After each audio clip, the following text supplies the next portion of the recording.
দেশের প্রতিটি জেলা উপজেলা শহরে গড়ে উঠেছে হাজারো ভুইভোর বেসরকারি ক্লিনিক ও ডায়াগনস্টিক সেন্টার। স্বাস্থ্যসেবা প্রদানের নামে করে আসছে নানা অনিয়ম ও প্রতারণা।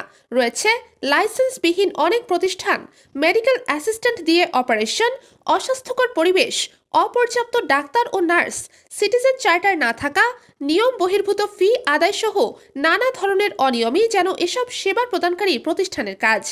গাইবান্ধা জেলা প্রশাসন স্বাস্থ্যসেবা দানকারী এসব প্রতিষ্ঠানের স্বচ্ছতা নিশ্চিতের জন্য জেলা শহরের বিভিন্ন ক্লিনিক ও ডায়াগনস্টিক সেন্টারে ভ্রাম্যমাণ আদালত অভিযান পরিচালনা করেছে।